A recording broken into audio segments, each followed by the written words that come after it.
바울은 약 20년간을 세 차례에 걸쳐서 선교 사역을 했습니다. 세 차례 선교 사역을 모두 마치고 그가 예루살렘에 오지 않았습니까? 그래서 예루살렘 교회에 문안을 하고 장로들의 권면을 따라서 예루살렘 성전에 들어가서 제사를 드렸죠. 그때에 유대인들에게 붙잡혀서 그가 죽을 뻔하지 않았습니까? 그때부터 그는 2년 동안 가이사라 총독부 감옥에 갇혀 있으면서 무려 재판과 청문회를 5번씩이나 그는 경험합니다. 그러면서 자기를 변론하면서, 그러면서 제일 마지막 최후의 변론이 아그리빠 왕 앞에서 이제 변론을 하면서 이제 그의 운명은 더 이상 사내들인 공의에서도 재판을 받지도 않고 총독의 법정에서도 재판을 받지 않고 드디어 상소를 통해서 황제의 법정에서 재판을 받는 것을 우리가 지난 시간에 살펴봤습니다. 그래서 그는 로마로 올라가기로 이제 이미 결정이 된 것이죠. 여러분, 오늘은 드디어 이 바울이 로마로 올라가는 이 사건을 우리가 살펴보게 됩니다.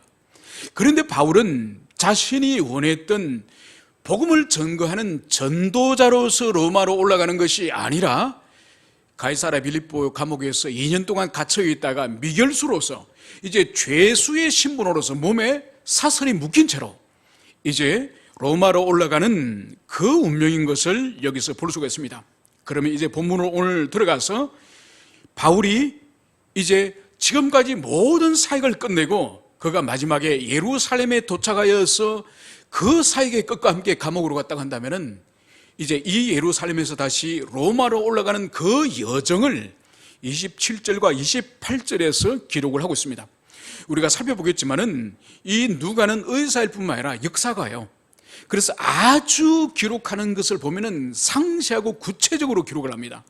오늘 우리가 살펴보는 27장과 28장 이 두 장은 이전에 어떤 이 사도행전 안에 어떤 기록보다 더 치밀하고 꼼꼼한 기록을 볼 수 있는 거죠.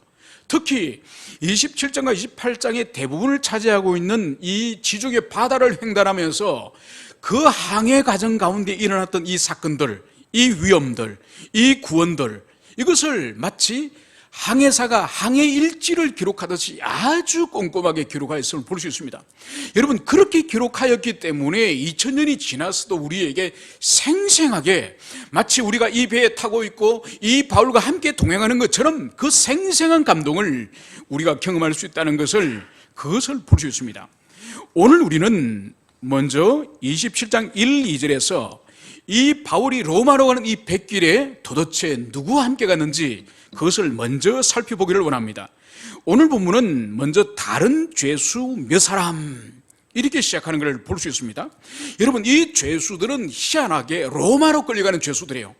여러분, 보통 이 팔레스타인에서 어떤 나쁜 짓을 저질렀으면 거기서 십자가에 못 박혀 죽든지 거기서 죽임을 당하든지 감옥살이를 합니다.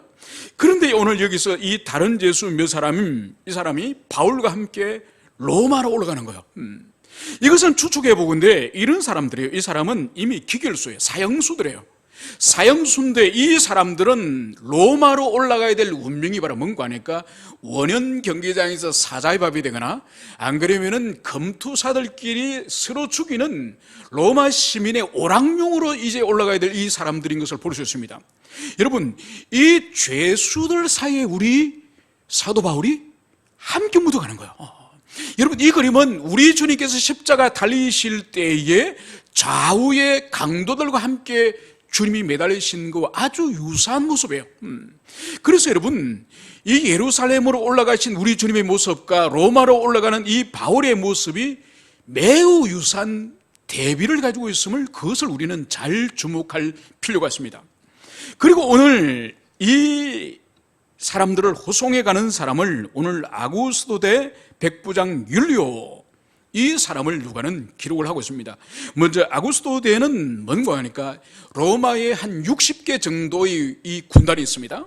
60개 정도의 강력한 군단이 있는데 그 가운데 율리오 대라는 것은 바로 뭔가 하니까 황제 직할에 황제의 경호를 비롯하여서 이 많은 군대의 이 속초에 파견되어 있는 많은 군대를 직접 지휘 통제하는 황제 직할 부대가 이 율리오대, 바로 그 율리오대의 백부장 이 율리오라 하는 이 사람이 오늘 이 죄수들을 이끌고 오늘 로마로 가는 것을 볼 수 있습니다.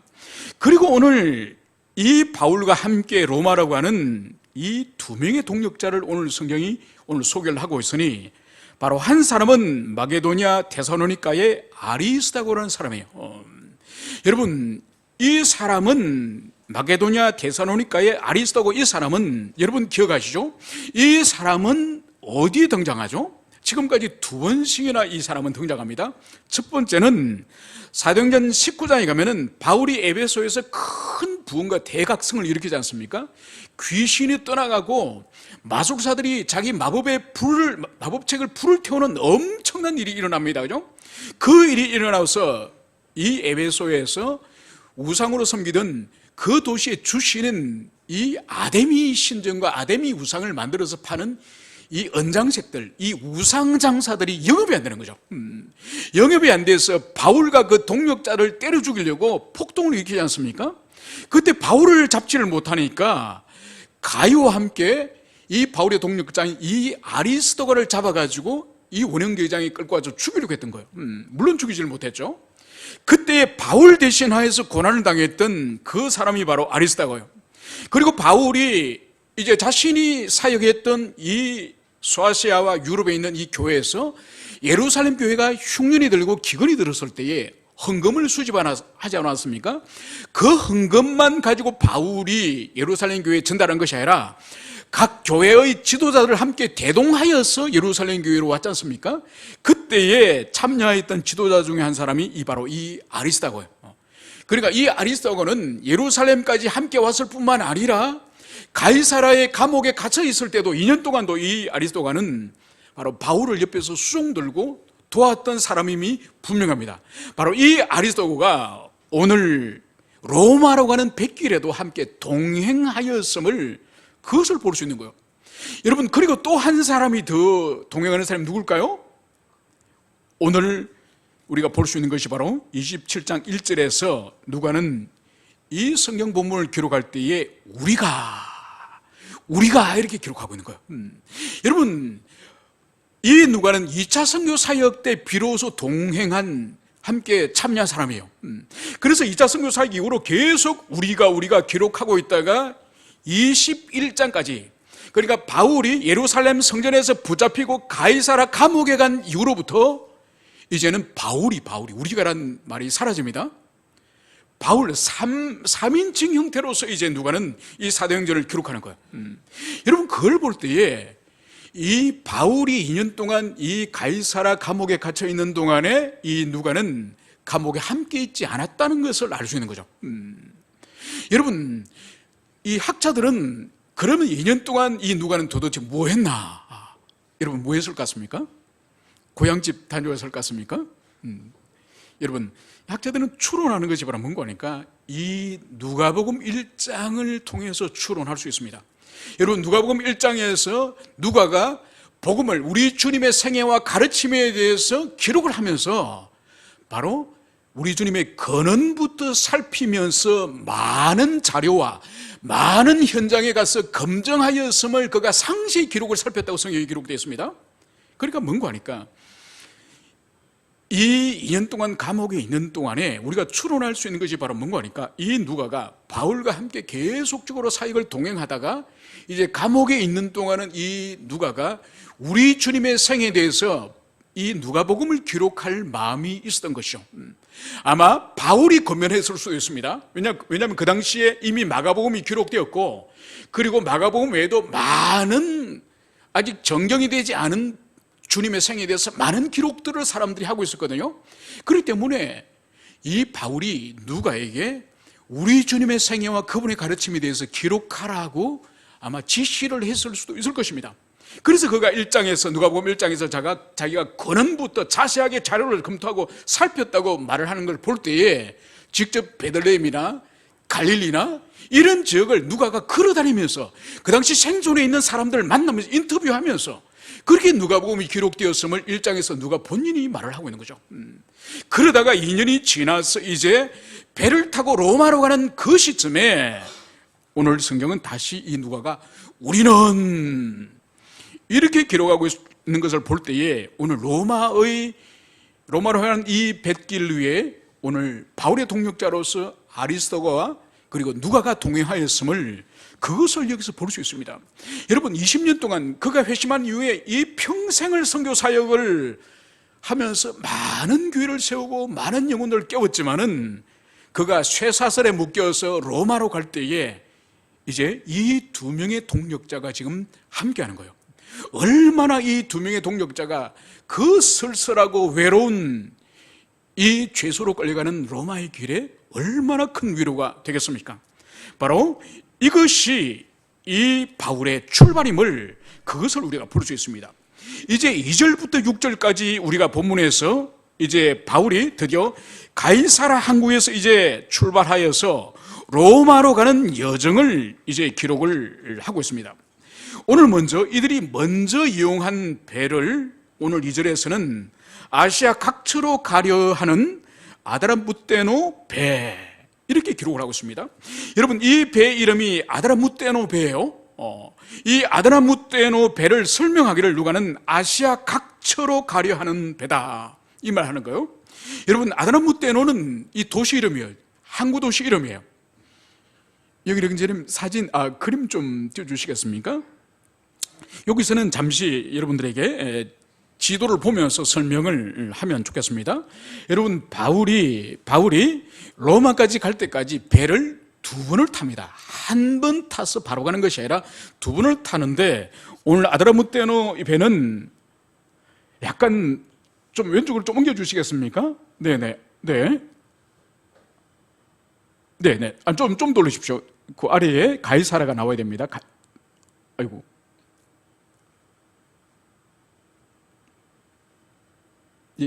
시돈을 좀 더 올리시면 가이사라. 네네. 자, 아이고.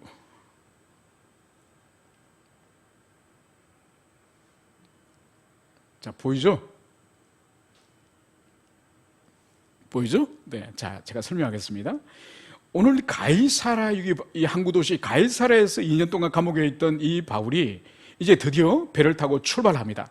그 다음날 이튿날 110km 정도 떨어진 이 항구 도시 시돈에 도착을 합니다.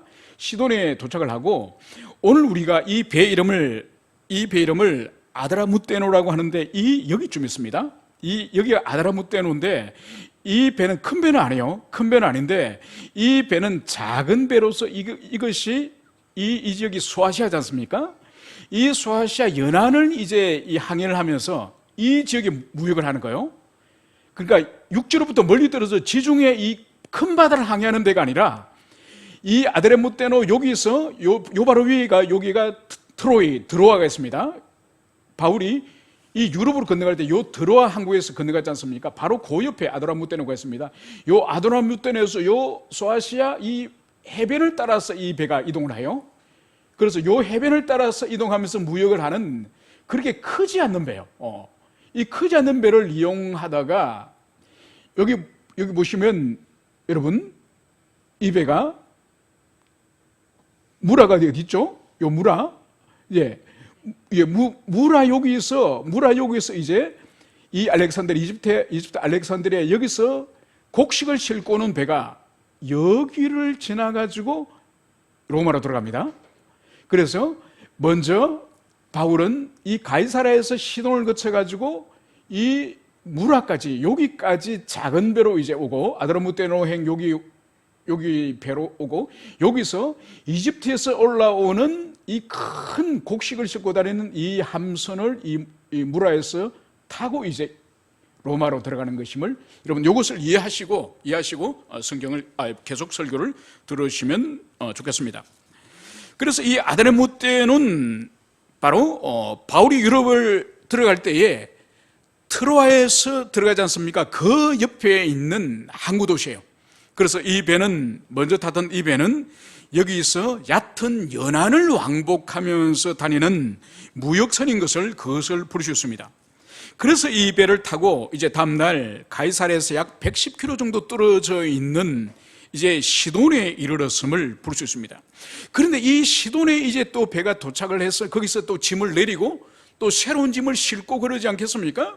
그런데 여기서 오늘 신기한 일은 이 백부장 율리오가 이곳에서 바로 바울을 이제 배에서 내리게 해서 친구들을 만날 수 있도록 배려를 하는 것을 볼 수 있습니다. 여러분, 이 배는 지금 바울 외에도 다른 죄수들도 함께 타고 있는 거예요. 함께 타고 있는데 희한하게도 이 백부장이 다른 죄수들에게는 이제 배에서 내려서 이 시돈 도시에 들어가서 사람을 사귀거나 만나거나 먹고 마시게 할 수 있는 그 권한이 백부장에 있었지만은 다른 죄수에게는 그런 배려를 하지 않습니다. 그런데 이 바울에게는 이 시돈으로 들어가서 친구들을 만나고 교제할 수 있도록 허락한 것을 여기서 볼 수 있는 거죠. 여러분, 신약 성경 가운데에서는 이 백부장이라고 하는 인물들이 복음서에도 나오고 사도행전에 나오지만은 이 백부장들은 긍정적인 인물들이 대부분입니다. 여러분, 복음서에 등장하는 백부장이 어떤 사람들이 있죠? 여러분, 가버나움에서 우리 주님께 나왔던 백부장을 여러분 기억하십니까? 우리 주님께 나왔던 이 가버나움의 백부장은 어떤 사람이에요? 우리 집에 살아가는 종이 지금 병이 들었습니다. 오셔서 고쳐주십시오. 그럴 때 우리 주님이 앞장을 서라, 내가 너희 집으로 들어가리라. 그러니까 그 백부장이 뭐라 그랬습니까? 집에까지 오실 필요 없습니다. 그냥 여기서 말씀만 하시면은 내 종이 낫겠나이다.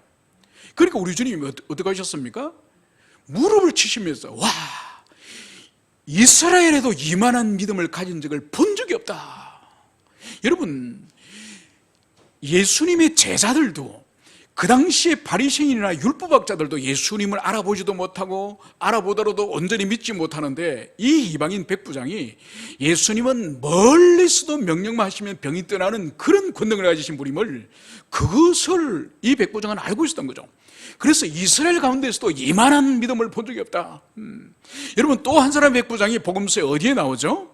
그것은 바로 주님이 십자가에 달리실 때에 우리 주님을 십자가에 매달았던 그 사형 집행자 이 백부장. 그 백부장이 우리 주님이 이제 숨을 거두시고 나서 어떤 신앙의 고백을 그 백부장이 하게 됩니까? 이는 참으로 하나님의 아들이소이다. 아무도 그런 신앙 고백을 하지 않을 때에 이방인 백부장이 우리 주님의 마지막에 죽음의 모습과 그분의 죽음의 현상, 그 나타난 현상을 볼 때에 이분은 참으로 하나님의 아들이다, 이 고백을 하게 되는 거죠. 여러분, 사도행전에 와서도 믿음의 백부장이 누가 있었습니까? 고넬료가 있었죠. 고넬료.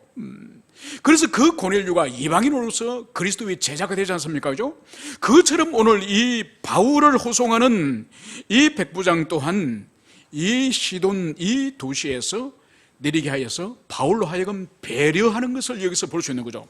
여러분, 여기서 우리가 볼 수 있는 것이 바로 뭔가 하니까, 이 사람은 가이사랴에서 바울이 2년 동안 감옥에 있을 때에 이 사람은 바울과 어떤 인격적인 교제가 있었음을 우리가 추론할 수 있습니다. 2년 동안 있으면서 바울에게 인격적인 감화를 받고 인격적인 그런 영향을 받았기 때문에 바울을 존경하는 거예요. 그래서 다른 사형수처럼 비인격적으로 그렇게 무자비하게 다루는 것이 아니라 이 바울에게는 배에서 내려서 시돈 도시에 가서 거기서 예수 믿는 사람들하고 교제하고 사귈 수 있도록 허락하는 것을 여기서 볼 수 있습니다. 여러분, 그렇기 때문에 여기서 우리가 볼 수 있는 것이 바로 뭔가 하니까, 이 사도 바울은 이 시기가 이미 그가 그리스도 예수를 영접한 이후에 벌써 25년 정도 세월이 벌써 지난 거예요. 여러분, 우리가 처음에 바울을 사도행전 7장 8장에서 볼 때 얼마나 다혈질적이고 얼마나 성질이 무서운 사람입니까? 여러분, 여자도 가리지 않고 잡아서 감옥에 쳐넣는 사람이에요. 여러분, 사람을 때려 죽이는 사람이에요. 여러분, 더 나아가서 그가 사역을 시작하고 나서도 초기에 대선배 베드로를 어떻게 합니까? 많은 사람들 앞에 대선배 베드로를 완전히 자존심 뭉개지도록 혼을 내는 사람이었어요. 그 정도로 다혈질적이고 혈기가 있고 자기 원칙을 절대로 포기하지 않는 그 사람이지만은 그의 인생의 지금 말년, 이제 그의 죽음을 이제 한 3, 4년 앞둔 이 인생의 말년, 이 말년의 그의 모습은 이방인들까지도 이제는 감화가 되는 그런 인격의 사람인 것을 여기서 볼 수 있습니다. 여러분, 이것이 바로 뭔가 하니까 참된 그리스도인, 거룩한 삶을 이제 살아가고 있는, 내면에서 성화가 계속 진행되고 있는 그런 삶의 증거를 가지고 있는 그런 그리스도인이에요. 여러분, 우리에게 필요한 것이 바로 이거예요. 우리가 그리스도를 믿음으로 주님과 접이 붙여지지 않습니까? 이 접이 붙여짐으로 주님으로부터 이 영적인 거룩한 영향과 생명이 우리가 부어지는 거예요. 그러면 우리는 그리스도 안에 있으면 자연스럽게 거룩해져 가고 자연스럽게 주님을 닮아가는 그것이 자연스러운 일이에요. 우리가 범죄하고 거부하고 주님의 사랑을 거부하고 불순종하고 악한 삶을 살 때에 주님과 연합이 끊어지므로 주님의 그 거룩한 성품과 사랑이 우리 속에 흘러들어오지 않는 것이지, 우리가 말씀에 순종하고 그분을 사랑하고 그분을 경외하는 삶을 살면은 바울처럼 결국은 인격의 향기를 드러내는 삶을 사는 거예요. 이제 오늘 사육절에 따르면은 오늘 이 배는 결코 항해가 순순히 쉽게 가는 항해가 아님을 오늘 볼 수 있는 것이, 배는 맞바람을 피하여 구브로 해안을 의지하고 항해하여 길리기아와 밤빌리아 바다를 건너 루기아의 무라시에 이르러 거기서 백부장이 이탈리아로 가려 하는 알렉산드리아 배를 만나 우리를 오르게 하니. 여러분, 이제 이 배가 이제 시돈을 출발해서 오늘 이 길리기아 앞바다, 밤빌리아 앞바다, 루기아 앞바다 여기로 지금 가는 거예요. 그런데 이 서쪽이지 않습니까? 이 서쪽으로 가는데 오늘 성경을 보십시오. 배는 맞바람을 피하여. 그러니까 이 당시에 배는 서풍이 부는 거예요. 이 서쪽에 로마가 있는데 서쪽에서 바람이 불어오는 거예요. 그런데 배는 서쪽으로 행진해야 되는데 바람이 서쪽에서 불어오니까 이 배가 오늘 이렇게 바로 행진하지 못하고 바로 가지 못하고 오늘 결국은 이 해안선을 해서 이렇게 이동하는 것을 봅니다. 그러다가 결국은 요 무라시에서 이 알렉산드리아에서 올라오는 큰 배를 이제 여기서 만남을, 그것을 여기서 볼 수가 있습니다. 이제 우리가 이 배를 잠깐 보면은 이 이집트 알렉산드리아에서는 로마까지 계속 배가 왕래를 하는데, 왜냐하면 이 로마의 엄청난 인구들이 먹고 마실 때에 그 식량을 이 로마 본토 안에서 조달을 못합니다. 그래서 이집트의 그 엄청난 나일강의 그 평야의 곡창지대에서 밀을 생산해가지고 그거를 로마에서 대선단을 만들어가지고 그 배에서 밀을 싣고 계속 실어 나르는 것이죠. 그러니까 이 당시에 알렉산드리아를 운행하던, 로마와 알렉산드리아를 운행하던 배의 규모가 지금도 남아있는데 길이가 약 55m, 폭이 15m. 여러분, 55m면 오늘날도 엄청 큰 배예요. 그러니까 2000년 전이니까 얼마나 크겠습니까? 거기에 밀을 가득 싣고, 밀뿐만 아니라 이 성경, 이 사도행전은 나중에 보면은 그 배에 276명이 탔다 그래요. 여러분, 밀을 가득 싣고 사람을 또 276명을 태웠으니까 이 배가 얼마나 크겠습니까? 그러니까 이 배에 이제 일행들이 갈아탔음을 오늘 성경은 말씀을 하고 있습니다. 그런데 오늘 7절과 9절에서 보면은 이 바울 일행이 알렉산드리아 배를 이제 무라에서 갈아탔지만은 여전히 그 배의 행선이 매우 어려웠음을 우리가 알 수가 있습니다. 이 7절에 보면 배가 드디가 여러 날 만에 간신히 니도 맞은편에 이르러 풍세가 더 허락하지 아니하므로 살몬의 앞을 지나 그레데 해안을 바람막이로 항해하여 간신히 그 연안을 지나 미항이라 하는 곳에 이르니 라시아시아에 가깝더라. 여러분, 이 무라에서 출발하더라도 계속적으로 바람이 지금 있는 겁니다. 그래서 이 바람을 이제는 거슬러면서 계속 항해를 하는데, 이제 이 섬은 이제 구브로 스테반의 고향, 스테반이 아니라 바나바의 고향이 구브로죠. 이 구브로 섬과 이 섬은 사이프러스, 이 두 섬을 통과해요. 그래서 이 섬에 이제 드디어 도착을 합니다. 이 섬에 이제 와서 이제 살몬을 통과하고 요 미항이라고 하는, 이 아름다운 한 미항이라고 하는 여기에 지금 오늘 도착하였음을 볼 수 있습니다. 그래서 바람이 워낙 세어서 이 섬을 끼고 이 섬의 바람을 피하면서 드디어 미항까지 도착했음을 볼 수 있습니다. 자, 이제 다시 본문으로 이제 돌아오면은, 이제 이들이 미항에 도착을 했지만 앞으로 어떻게 할 것인가, 앞으로 이 항해를 어떻게 할 것인가를 가지고 이제 의견이 나누었음을 여기서 볼 수 있습니다. 이 의견이 나누면서 이제 토론에 들어갔는데, 이 논의에 오늘 바울 사도도 이 논의에 들어갔음을 볼 수 있습니다. 오늘 바울 사도는 10절에서 이렇게 말을 합니다. 여러분이요, 내가 보니 이번 항해가 하물과 배만 아니라 우리 생명에도 타격과 많은 손해를 끼치리라. 오늘 바울이 볼 때 이번 이 항해는 쉬운 항해가 결코 아니라는 거예요. 쉬운 항해가 아닐 뿐만 아니라 이 배와 함께 이 하물, 그리고 더 나아가서 이 배에 탄 276명의 이 사람의 생명까지도 큰 위험이 지금 앞으로 닥쳐다고 있다. 이것을 여기서 말을 하고 있는 거죠. 그래서 이 미항으로부터 더 이상 나가지 말고 이 미항에서 우리가 겨울을 지나고 이 미항에서 이제 우리가 피하자.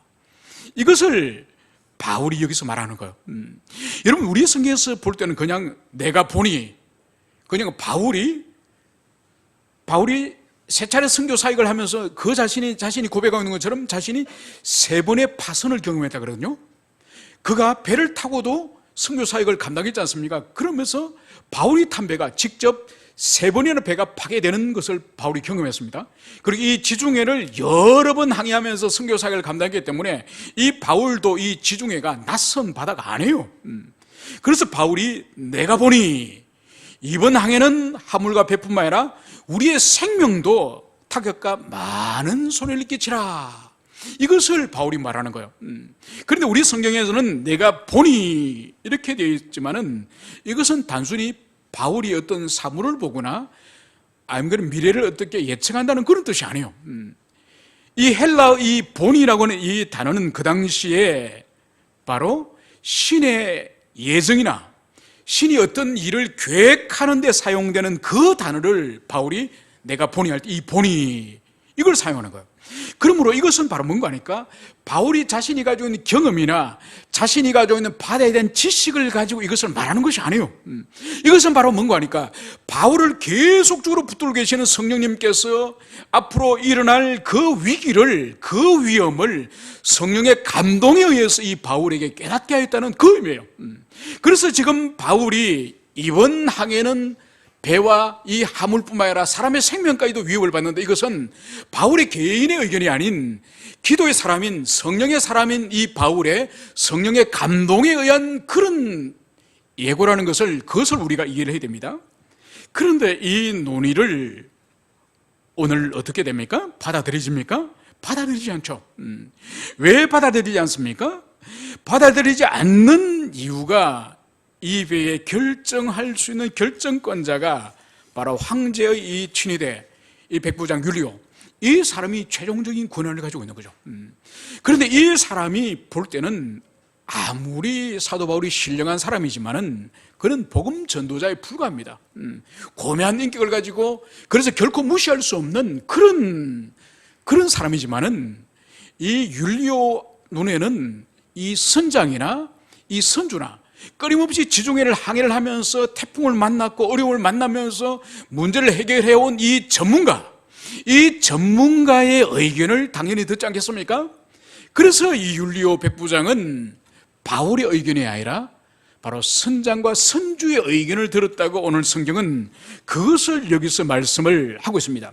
그리고 더 나아가서 이 선주와 선장뿐만 아니라 이 미항에 있을 것인지 안 그러면 베닉스에 갈 것인지 이 사람들끼리 토론을 하고 논의를 했던 것 같습니다.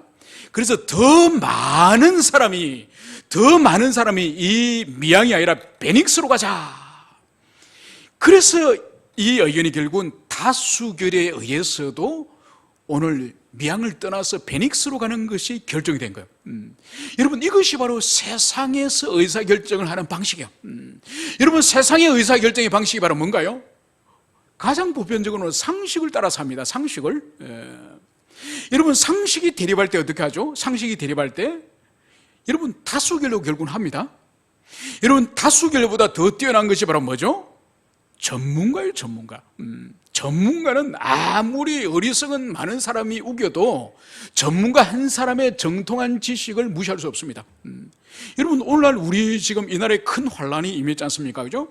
이 환란에 대해서 분석하는 사람들 가운데에 전문가가 대한민국에 지금 사라졌다. 가장 이 전염병에 대해서는 감염학이나 의사들의 이 견해가 어떤 정치 지도자의 의견보다 앞서야 되고, 그리고 나라를 지키는 국방에서는 이 군사 전문가들의 의견이 어떤 정치적인 견해보다 앞서야 되고, 외교에 대해서는 아무리 정치인들의 외교의 그런 계산이 있다 할지라도 오래전부터 이 대한민국이 가지고 있던 이 외교의 정책들, 그 방향성, 일관성을 무시하는 것은 어리석인 것이라고.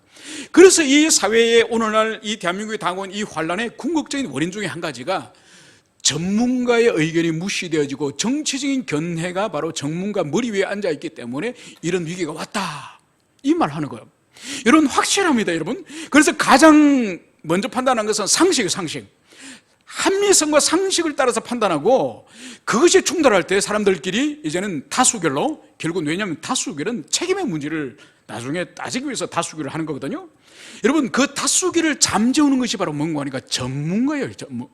그래서 오늘 이 백부장 윤리호는 선장과 이 선주의 지중해를 수없이 항의한 이 전문가의 의견을 따르는 것입니다.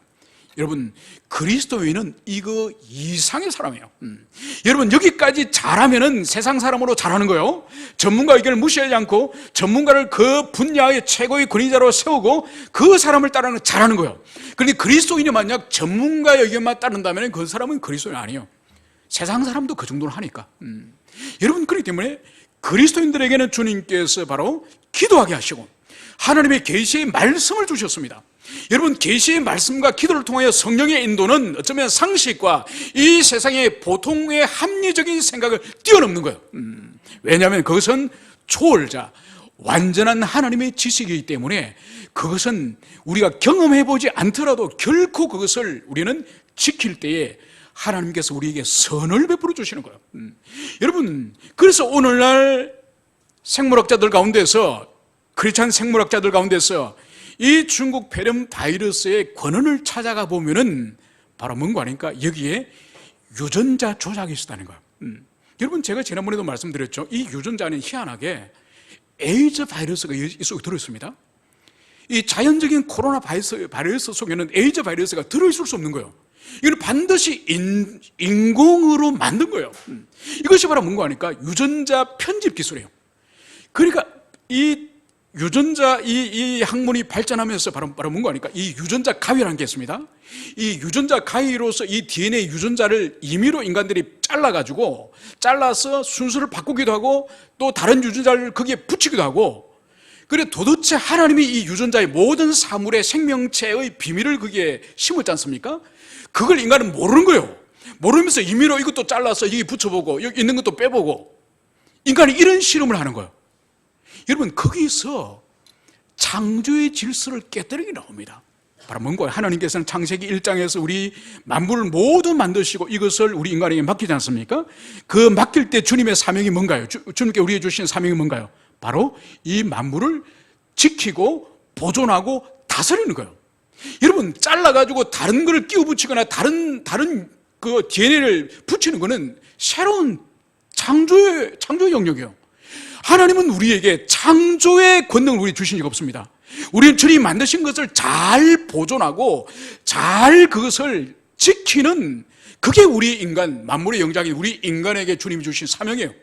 그런데 과학기술을 발전하니까 그 생명의 그 DNA를 마음대로 잘라서 편집에 붙여보고 실험하고, 여러분, 거기에서 이러한 모든 환란과 이런 끔찍한 일들이 일어나는 거예요. 이제 중국이 자신들이 이제 그 발생지가 아니라고 며칠 전부터 벌써 이야기하지 않습니까? 그죠? 처음에는 자기들이 가지고 있는 그 박쥐와 90몇 프로 유사한 DNA라 그러다가 이제는 드디어 발뺌을 하면서 이것이 한국이거나 미국일지 모른다, 이런 뉘앙스로 지금 벌써 공세를 취하고 있지 않습니까? 여러분, 뭔가 하니까 하나님의 이 창조 질서를 벗어나거나 또 하나님께서 사람을 하나님의 형상으로 지은 것은, 여러분, 이건 뭔가 하니까 진실과 거룩함이에요. 여러분, 우리가 사회주의 공산주의를 왜 혐오해야 되고 그것을 미워야 되는 거 하니까 그들은 하나님의 존재와 하나님의 창조 질서를 거부하기 때문에 그들에겐 진실과 거룩함이 없어요. 그러니까 유리할 때는 이것을 택하다가 불리할 때는 거짓말을 하다가, 여러분, 그렇기 때문에 중국이라는 나라 자체가 그런 괴물과 같은 바이러스가 나올 수밖에 없는 사회 구조예요. 그것을 투명하게, 여러분 보세요. 지금 한국은 보세요. 미국에서 60명의 이 바이러스 전문가들이 지금 한국에 와서 지금 이 바이러스의 이 원인과 이게 어디서 나온 건지 지금 연구를 하고 있습니다. 중국은 일체 서방의 의사나 학자들이 들어갈 수 없도록 봉쇄하는 거예요. 여러분, 그렇기 때문에 문제 해결을 할 수 없는 거예요.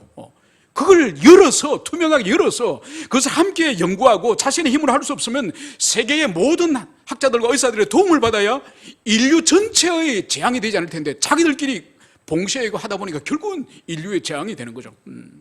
여러분, 그렇기 때문에 하나님께서 지으신 창조 질서를 어겨서도 안 되고, 하나님의 형상인 우리 인간이 하나님의 형상이기 때문에 반드시 진실함과 정직함이 우리 인간에게 있어야 되는 거예요. 그런데 하나님의 존재를 부정하는 사람들에게는 진실과 정직이 없는 거예요. 자기 표현하면 아무 거짓말을 하기 때문에. 여러분, 그렇기 때문에 여러분, 우리가 정말로 그리스도인으로 한다면은 성경이 우리 삶의 구체적인 모든 영역에까지 진실과 정직함이 우리가 반드시 필요함을, 그것을 여러분 굳세게 붙잡아야 돼요. 그렇기 때문에 성경과 이 성경의 가치를 반하는 그런 악한 질서와 악한 가치관에 대해서 우리가 싸워야지, 그들이 하도록 가만히 내버려두면 이건 아니에요. 옳지 않습니다. 여러분, 그렇기 때문에 그리스도인은 선을 매우 사랑하고 악은 미워야 되는 거예요. 악을 방치하는 것은 그리스도인이 아니에요. 그래서 여러분들이 그것을 가슴에 새기시기를 바랍니다. 이제 이 사람들은 다수결을 따라서 이제 미양을 떠나서 베닉스로 가기로 이제 결정을 하였습니다. 오늘 성경은 이제 베닉스로 가는 이 순간을 이렇게 말씀을 하고 있습니다. 13절에서는 남풍이 순하게 불매 그들이 뜻을 이룬 줄 알고 닷을 감아 그레데 해변을 끼고 항해를 하더니, 여러분, 이 미양을 출발하여서 더 항구도 크고 더 겨울을 보내기에 넉넉한 베닉스로 가자. 이래서 이제 배를 이제 끌어서 베닉스로 갈 때에 이제 남풍이 순하게 불며 그들의 뜻을 이룬 줄 알고, 여러분, 사도 바울 혼자서 지금 베닉스로 가지 말고 미양에 있자고 지금 주장을 했습니다. 그리고 나머지 모든 사람들은 베닉스로 가자고 이렇게 주장을 했는데, 이제 배가 미양을 떠나서 베닉스로 출발하니까 지금까지 거칠었던 서풍이 불지 않고 남풍이, 부드러운 남풍이 설설 부는 거예요. 여러분, 그러니까 이 사람들이 마음으로 얼마나 기고만장했겠어. 보라고, 바울지가 뭘 안다고. 수백 번 이 지중을 항해한 우리 선장님과 선주님이 더 잘 알지. 그러면서 이 사람들의 마음이 바로 뭐라고요? 그들의 뜻을 이룬 줄 알고 이미 베닉스에 가서 편안하게 겨울을 보낼 준비를 하고 이미 거기서 이미 모든 먹고 마시면서 이제 그들이 안전하다고 생각을 하고 이제 그들이 항해하였음을 여기서 볼 수가 있습니다. 여러분, 우리 인생에 어떤 일을 시작할 때나 우리 어떤 무슨 일을 처음 마음을 먹고 할 때에 순순히 잘 풀릴 때가 있습니다. 또 어떤 일은 처음부터 아주 일이 꼬이고 안 풀릴 때가 있습니다. 여러분, 순순히 잘 풀린다고 그것이 주님의 도우심입니까? 여러분, 순순히 풀리지 않고 일이 꼬이고 처음이 어렵다고 그것이 주님의 도우심이 아닙니까? 아니에요. 여러분, 요나서를 보세요. 요나서에 보면 하나님께서 요나에게 니느웨로 가서 하나님의 말씀을 전가라, 이 말씀을 주지 않습니까? 그런데 요나는 어떻게 하죠? 니느웨로 가지 않죠. 그래서 오늘날 스페인 저 다시스로 도망을 가려고 부두로 도망가지 않습니까? 요바로 도망을 갔는데 마침 요바 항해 갔더니 다시스로 가는 배가 딱 준비가 돼 있어. 할렐루야, 그죠? 우리라면 할렐루야, 주님이 도우셨다. 그게 아니죠. 그 배를 타고 나서 바다로 나가자마자 어떤 일이 벌어졌죠? 폭풍이 불기 시작하는 거죠. 그래서 그 폭풍이 그 배에 싣고 있던 모든 화물을 바다에 다 던져버릴 정도로 완전히 죽게 된 것이죠. 그래서 마지막에는 이 태풍의 범인이 누군가, 누구로 말미암아서 이 태풍이 일어났는가, 이 제비뽑기를 하니까 걸린 사람이 누구죠? 바로 요나죠. 요나. 그래서 요나를 바다에 집어 던지니 그가 물속에 떨어지니 그래서야 파도가 멈추지 않습니까? 여러분, 이게 우리 인생이에요. 처음에는 잘 풀리는 것 같고 잘 되는 것 같지만은 이 사람들이 베닉스로 가다가 오늘 어떤 일을 당합니까? 14절, 바로 얼마 안 되어 섬 가운데로부터 유라굴라로 하는 광풍이 크게 일어나니 배가 밀려 바람을 맞추어서 갈 수가 없어 가는 대로 두고 쫓겨가다가, 여러분 이 미양에서 이 베닉스까지는 약 한 40km 정도 떨어져 있습니다. 그러니까 저 미양에서 베닉스까지 40km를 이제 배가 항해를 해야 되는 거예요.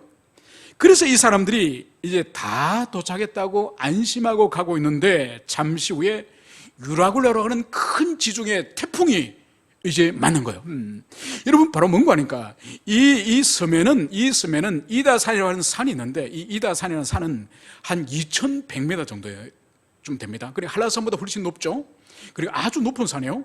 이 높은 산에서 차가운 바람이 지중해를 향해서 불어오는데 이것이 유라굴라예요. 그리고 이것이 얼마나 강하든지 주로 이것이 약 9월달부터 그 다음에 3월달까지 약간 6개월 동안 이 태풍이 이 지중해에서 가끔 붑니다. 그렇기 때문에 이 9월 이후로부터는 거의 항해를 하지 않는 거예요. 그런데 이 사람들은 밀을 계속 실어 날라야 되기 때문에 이 항해를 지금 하고 있는 것을 볼 수 있습니다. 그래서 이들이 안전하게 편안하게 베닉스에 가서 이제는 거기서 겨울을 지나고 거기서 먹고 마시고 할 것을 예측하고 갔지만은 그들을 기다리고 있는 것은 베닉스가 아니라 바로 유라굴라라는 것을, 그것을 여기서 볼 수 있습니다. 여러분 이것이 인생이에요. 앞으로 좋은 일이 있을 것 같고 내 인생이 편안하다 그러는 사이에 어느덧 유라굴라로 하는 것이 내 앞에서 떡 버티고 앉아서 내 삶 전체를 뒤집어버리는 그 일이 일어남을 여기서 보여주고 있습니다. 그래서 오늘 이 바람이 얼마나 크게 일어났던지 배가 바람에 밀려서 멈추어서 갈 수가 없어 가는 대로 두고 쫓겨가다가, 바람이 얼마나 세었던지 이 배가, 그 엄청나게 큰 배가 통제가 불능이에요. 통제 불능. 그러니까 배가 바람에 밀려서 가는 대로 그냥 계속 따라갔음을, 그것을 여기서 보여주는 거예요. 여러분 우리 인생도 이런 거예요. 우리 인생도 예측하지 못했던 상황 가운데서 유라굴라, 인생의 유라굴라를 만나는 거예요.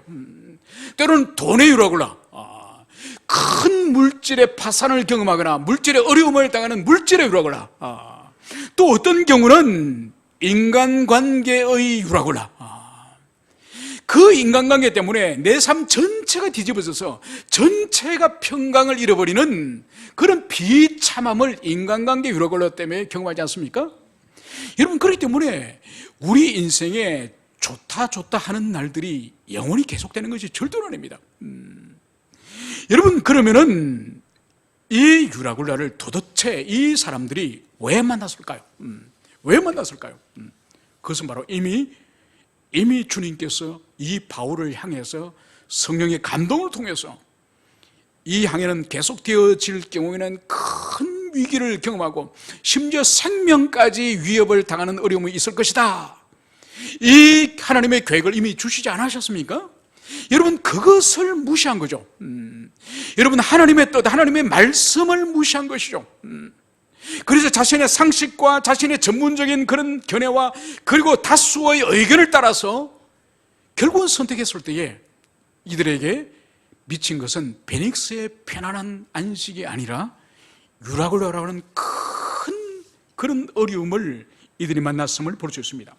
그래서 오늘 보면은 이 사람들이 이제 아무런 저항을 하지 못하고 이제 태풍이 밀고 가는 대로 이제 배가 끌고 가다가 16절에 이러면 가우다라는 섬 아래 이제 지나갈 때에 이제 거루를 끌어올리고, 여러분 거루가 뭔가 하니까 오늘날도 큰 이런 크루즈선이라든지 큰 배 보면 이 옆에 구명정을 달고 있지 않습니까?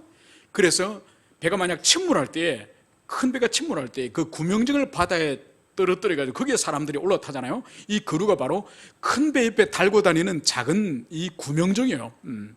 그러니까 여러분 태풍 속에서 이 구명정에 이 바람이 불고 비가 내리면 어떻게 되겠습니까? 이 옆에 달려있는 이 구명정 때문에 얼마나 더 항해에 어려움이 있겠습니까? 그 구명정에 물이 가득 쌓이고 그것이 배와 또 충돌하여서 배를 파손할 우려가 있고, 그래서 이 사람들이 결국은 이 거루를 갑판 위로 끌어올립니다. 끌어올릴 뿐만 아니라 이제 이 사람들이 뭘 하는 거니까 이 배가 피해가 최소화될 수 있도록 이 배의 동체를 밧줄로 동여매는 것을 여기서 볼 수 있습니다. 여러분, 그렇기 때문에 이 사람들이 자신들이 할 수 있는, 이 환난을 만났을 때 할 수 있는 모든 일을 지금 다 하고 있는 거예요. 여러분, 우리 인생도 마찬가지예요. 환난을 당하면 우리가 어떻게 합니까? 이 문제를 누가 잘 해결해 주실까? 전문가를 찾아갑니다. 그리고 아는 사람을 찾아갑니다. 그리고 보험을 찾아갑니다. 그리고 좋은 일 줄 수 있는 그런 동력자를 찾아갑니다. 여러분, 거기서 더 심해지면 어떻게 될까요? 여러분, 더 심해지면 눈에 보이는 게 없어집니다. 여러분 집이 만약 불에 탄다고 칩시다. 여러분 집이 활활 불에 타는데 여러분 그 집안에서 달려 들어가서 뭘 가지고 나오시겠습니까? 그 불타고 있는 그 집안에 아마 온유와 진유에게 물어보면 장난감 가지고 나와야 될 거라고. 애들은 그럴지도 모릅니다. 쓸모가 없는 거예요. 쓸모가 없는 거예요. 여러분, 저희 어릴 때, 저희 할아버지가 저희 어릴 때 한국전쟁 6.25에 대해서 늘 이야기를 하시면서 뭘 말씀하시는 거니까, 지금부터 벌써 70년 전이니까 얼마나 전통적인 유교적인 문화가 남아있습니까? 겨울에 이제 들판에 나가면 보리밭 있지 않습니까? 거기에 족보책을 많이 볼 수 있다는 거예요. 뭔고 하니까 이 경기도 충청도에서 전쟁이 나면 이 사람들이 그 경상도 밀양 땅까지 천리길을 오지 않습니까? 그러니까 자식을 데리고 올 뿐만 아니라 머리에 족보책, 어깨에 족보책을 메고 오는 거예요, 이 사람들이. 저희 집에도 한국 전쟁 때, 6.25 전쟁 때 아래채에 방이 2개가 있었는데 그 방 2개를 비워가지고 충청도에 내려온 사람하고 서울에서 내려온 2가정이 거기서 살았습니다. 그리고 이 사람들이 저희 동네도 많은 피난민들이 새방살이를 했는데 이 사람들이 천리길을 족보를 메고 오는 거예요. 족보를 메고다 애기가 병들어 죽고 애가 굶어 죽고 이러니까 이제는 족보가 필요 없는 거예요. 그래서 할아버지가 겨울에 나가보면 그 보리밭에, 그 꽁꽁 얼어있는 보리밭에 족보책이 막 흩어져 있는 거예요. 그러니까 굶어 죽게 되고 자식이 병들어 죽게 되니까 족보책이 필요 없는 거예요. 여러분, 바로 이게 인생이에요. 이게 인생이에요. 여러분, 죽게 되니 이 사람들이 이제 뭘 하는 거니까 이제는 배 위에 필요한 모든 기구들과 모든 항해에 필요한 물건들을 다 바닷속에 집어던지는 거예요. 필요 없는 거예요, 이제. 그러고 나서 오늘 루가는 이 현장에서 이들의 삶에 대해서, 이들의 이 고난에 대해서 오늘 뭐라고 오늘 기록을 하고 있습니까?